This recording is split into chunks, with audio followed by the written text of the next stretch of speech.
everyone, welcome. In this video, we're going to talk about linear equations. So let's just start it. A linear equation is an equation in which the variable has the power of 1, forming a straight line when grabbed.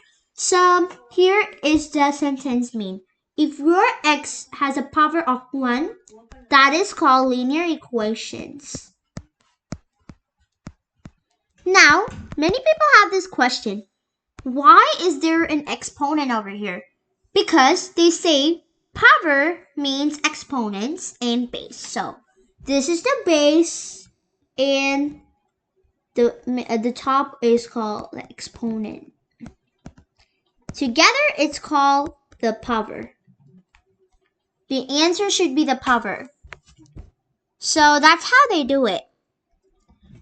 So here your power is what they say. So if your x is 1, they're linear equations. There are many of them like x2, x3. They're continuously going. It's like just process. Now, some scientists and other mathematicians are still finding out the answers to do. But for now, if you're lower grades, you'll only learn about linear equations. So that's what we're going to focus on today. So let's just start it.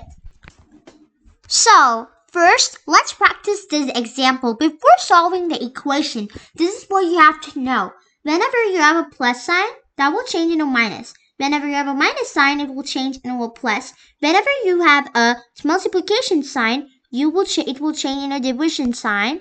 Whenever there's a division sign, it will change into a multiplication sign. So this is an important thing you have to know really. If you don't know these, you will struggle in equations and you will not be able to do them. You will get stuck. So please note this table so that it will be really helpful when solving linear equations. So now we will solve the question. So this symbol here is called is equal to. But whenever you say is equal to, you say a little quick so that you will know. But this is the real words. So yes. Okay, so here, now you have the numbers between. You always focus on the numbers between the equal sign. There is 8 and 23, and behind the first number is a plus sign. So I said plus sign will change into minus.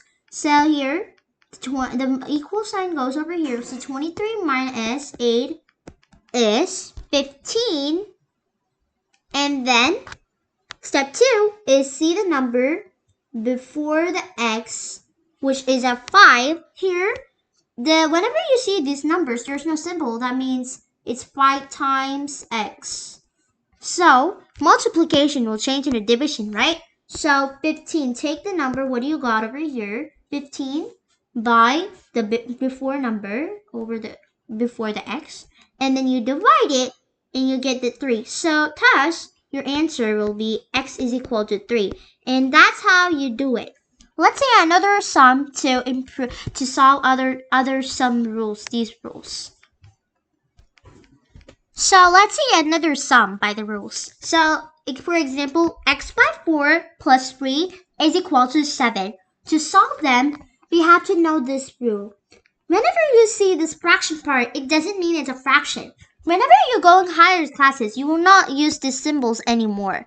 This is just for improvement. Instead, you will use fraction signs. And that means that indicates you to divide. Whenever they say, not always, like some are fractions and some other are like fraction. Even whenever you do fractions, you divide them to change them as a decimal, right? And that's how it really means here over here. So here's the rule, it comes over here. So we're gonna solve them together. So that means you have to divide them. Now we're gonna solve them.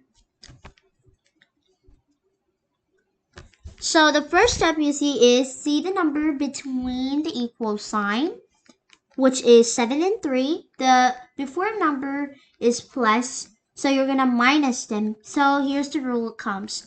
There's a plus over here, it's gonna change into minus. So 7 minus 3 is 4, right? So then you're gonna see the number which is over here. It's a division. Please no. So when division will change into multiplication, you're gonna multiply the 4 number over here and the number between after the 4. I know. Then 4 times 4 is equal to 16. Thus, x is equal to 16. So this is how you solve them. And then now we're going to learn how to check your answers. Okay, so let's see an example to show you how to check your answers. And I make sure you write this down. Okay, so example 0.6x minus 0.4 is equal to 1.4. So this is also same as a normal, but now we're going to do with the decimals. It's all the same.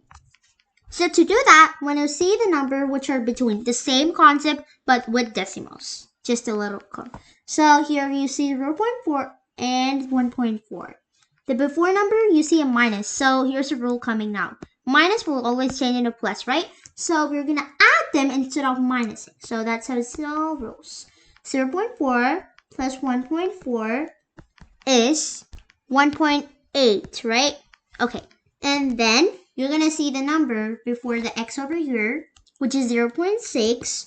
So this sign, I told you, there's a number. Don't think this x is a multiplication.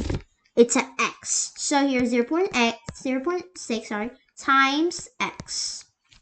Is so multiplication the sign. The rule comes. So the multiplication will change into a division. So we're gonna do that. 1.8 divided by 0.6. You can also write like this. 1.8. This is how you actually write entire classes. So you could just, I recommend you to do like this. You can just write 1.8 like a fraction, like over 0.6. This is how you exactly write it. So here, instead of putting your x in the front side, in higher classes, you're gonna put x is equal to 1.8 over 0.6. And then you're gonna find the answer, and then you're gonna get the x. So 1.8 divided by 0.6 is equal to 3. So thus your x is equal to 3. And that's how you find the answer. Thank you so much. But then, before, I want to say, So then we have to say, after you're finding the answer, you have to check it by doing the x by substituting over here. So let's do that now.